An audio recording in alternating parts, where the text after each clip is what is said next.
Merci donc à tous ceux qui nous ont rejoints aujourd'hui et qui nous permettent de traverser le continent africain, du Maroc jusqu'à l'Afrique du Sud, ou un peu plus loin au sud, à Maurice ou à La Réunion, et enfin plus à l'ouest de la Guadeloupe, au Mexique, en passant par les États-Unis.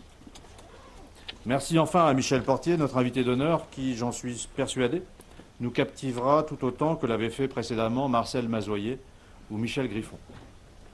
Michel Portier est le fondateur, pour ceux qui ne le connaîtraient pas, d'Agritel.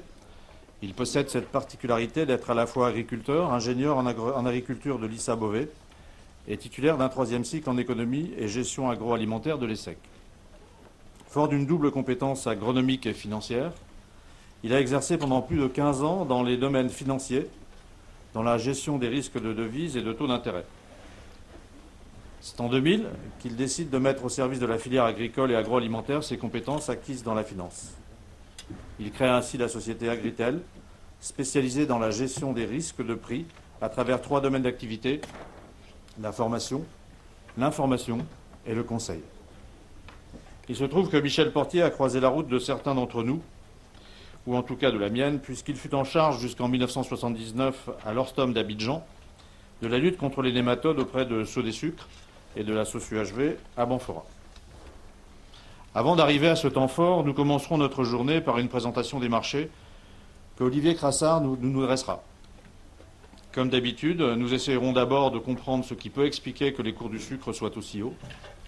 Nous y trouverons des éléments de réponse sûrement chez les acteurs majeurs de la filière, comme le Brésil, l'Inde ou la Thaïlande, mais aussi sur les politiques de valorisation des ressources cannes dont nous avions dit les années précédentes combien elles pourraient influencer les cours. S'il est relativement aisé d'expliquer le passé, il devient beaucoup plus compliqué de prédire l'avenir. À défaut de le faire, Olivier Crassard nous donnera quelques indications sur les orientations que les marchés pourraient prendre ces prochains mois, voire ces prochaines années. En tout état de cause, ce qui se dégage des derniers mois, c'est un niveau de prix considérablement plus élevé, même si la volatilité est restée grande. Cela signifie que la filière peut enfin consacrer des moyens pour la recherche et l'innovation. En effet, pourquoi chercher et innover dans un secteur où le produit fini est si mal rémunéré ? Aujourd'hui, la question s'est inversée. Il devient urgent de mettre la recherche au service de la filière afin de ne pas laisser l'offre se faire distancer par une demande en croissance constante, et ce encore pour de nombreuses années. Le sucre devient une priorité, comme le sont la plupart des céréales, comme le blé, le maïs ou le soja.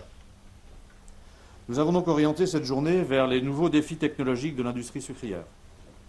Et la première question touche donc à la canne, dont nous sommes encore loin de maîtriser toutes les potentialités. Certes, la connaissance et le contrôle des maladies a largement progressé, mais le chemin reste encore long pour arriver aux résultats enregistrés dans certaines plantes. Dans ce domaine, comme dans bien d'autres, le CIRAD, et plus singulièrement l'équipe de Montpellier, anime depuis de nombreuses années ses recherches, et Jean-Claude Girard viendra nous en présenter un point d'étape. Corollaire indispensable de la plante, le sol est devenu ces dernières années une priorité, et les nouvelles technologies permettent aujourd'hui à la canne à sucre d'évoluer vers ce que l'on appelle l'agriculture raisonnée. Outils GPS, autoguidage, images satellitaires, voilà les nouveaux défis de l'exploitation agricole qui nous conduiront à la fois dans des gains de productivité, tout en répondant aux exigences croissantes en termes environnementaux. Thibaut Virmounex nous fera un rapide panorama depuis la plantation jusqu'à la récolte. Arrivé à l'usine, nous allons rentrer là aussi dans un univers nouveau en parcourant les axes de progrès liés à l'automation et la régulation. Démarrées depuis de nombreuses années, ces techniques sont désormais présentes dans tous les secteurs industriels depuis l'entrée usine avec la bagasse jusqu'à la mesure de la couleur du sucre en sortie usine. Laurence Ségel nous fera ce tour d'horizon, y compris avec ces capteurs intelligents dont nous sommes encore loin d'évaluer l'impact. Les applications sont nombreuses. Et nous avons demandé à Bertrand Gaillac de la société ITK de nous présenter quelques applications pratiques, et notamment ce qui touche à la colorimétrie et la granulométrie en ligne. Ces exemples, qui se situent plutôt au terme du processus de fabrication, nous rapprochent du produit fini et du consommateur. En effet, si la consommation augmente en volume, comme nous le disions tout à l'heure, l'exigence de qualité et de traçabilité des consommateurs augmente également. Mais toutes ces évolutions Nous les aborderons sous forme de communication. Il sera donc temps l'année prochaine de nous déplacer sur le terrain afin d'aborder in situ ces différentes avancées. J'aurai donc le plaisir de vous dévoiler tout à l'heure le lieu et la date du prochain congrès sucrier qui se tiendra en 2012. J'espère que vous serez nombreux à y participer, car le programme s'y annonce passionnant. J'espère également pouvoir compter sur vous pour faire connaître cet événement, car c'est en poursuivant nos échanges et nos visites que nous pourrons continuer à faire progresser cette filière. L'innovation, qui est le thème de notre journée, n'a de sens que si elle se traduit à court ou moyen terme par des gains de productivité, comme nous l'avons dit, mais aussi par des gains financiers. Michel Portier nous en parlera mieux que je ne pourrais le faire en s'interrogeant sur la volatilité des marchés agricoles comme un phénomène conjoncturel ou structurel. Je pense cependant pouvoir m'accorder avec lui pour assumer que l'un des facteurs majeurs de volatilité des marchés agricoles est le climat. Cela signifie donc que les désordres climatiques sont parmi les plus importants facteurs de déstabilisation de nos productions agricoles. Si nous regardons chez les plus grands producteurs, l'Australie a pendant de nombreuses années et encore récemment connu des périodes d'excès d'eau ou de grande sécheresse. L'Inde a également été frappée par des incidents du même type, avec parfois une incidence compensée par des années exceptionnelles dans d'autres pays. Enfin, le Brésil a été très fortement touché par des excès ou insuffisances d'eau, conduisant à des chutes de production qui ont affecté et affectent encore nos marchés. C'est là où la recherche et l'innovation technologique peuvent apporter des éléments de réponse. En effet, la recherche variétale, la préservation des sols, la coupe en verre, la gestion de la récolte et de la maturation de la canne sont autant de sujets qui pèsent dans les comptes d'exploitation en année dite normale, mais dont on peut toucher les dividendes lors des années difficiles. C'est cette volonté qu'il faut préserver et vers laquelle nous devrions voir venir de nouvelles compétences dans les prochaines années.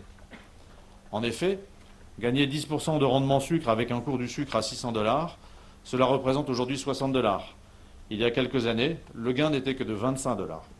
Voilà qui change la donne, car qu'on le veuille ou non, la recherche a besoin de financement et c'est l'opportunité d'un retour sur investissement qui pourra canaliser de nouvelles ressources. De même, de nombreuses composantes du prix de revient du sucre sont aujourd'hui tirées à la hausse. C'est le cas par exemple de l'énergie, des fertilisants et des matières premières en général, et j'ajouterai fort heureusement de la main-d'œuvre. Dans chacun de ces domaines, il est des gains de productivité importants encore à saisir, et tant mieux si cela coïncide avec l'obligation de respect de l'homme et de son environnement. Tant mieux même si ce respect est à l'origine de l'innovation, nous en serons les gagnants tant au niveau éthique qu'au niveau financier. Il serait en effet heureux de pouvoir concilier les deux, sans que l'un se fasse systématiquement aux dépens de l'autre. Dans ce domaine, la France et plus largement la communauté francophone jouent un rôle important par l'expertise qu'elle y affecte avec des résultats souvent de premier plan.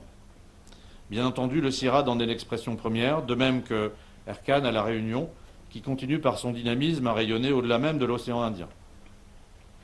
Il y a bien sûr vous tous qui constituez un maillon de cet élan vers davantage de performance et que vous soyez en amont de la filière comme de nombreux représentants de l'industrie que vous êtes aujourd'hui ou que vous soyez sur le terrain au contact quotidien avec la canne à sucre. Voilà donc ce qui doit faire notre force pour les prochaines années. Afin que nos échanges puissent être partagés avec tous ceux qui n'auront pas pu venir, nous allons comme chaque année mettre les présentations en lecture sur notre site internet. Pour les rendre plus vivantes, ces présentations seront également diffusées en vidéo sur le site AFCAS dans une semaine. Si notre promesse de l'année dernière a été tenue, le délai de diffusion des vidéos ainsi que la qualité n'ont pas été au rendez-vous. C'est pourquoi nous avons demandé à nos amis et voisins de TV Agri de prendre en charge cette opération. Voilà qui devrait nous permettre cette fois-ci de tenir cet engagement de la meilleure façon. Le prochain congrès 2012 sera une occasion de le montrer. J'espère que le congrès qui se tiendra au Brésil en mai 2013 sera également une façon éclatante de montrer la vitalité de la canne à sucre française et francophone. J'espère que nous serons nombreux à y être présents. Ce sera en tous les cas à l'issue de ce congrès, en décembre 2013, que nous tiendrons la prochaine réunion et à laquelle je vous donne d'ores et déjà rendez-vous. Sans plus attendre, je cède la parole à Olivier Crassard et vous souhaite une très bonne 18e journée de la canne à sucre. Je vous remercie.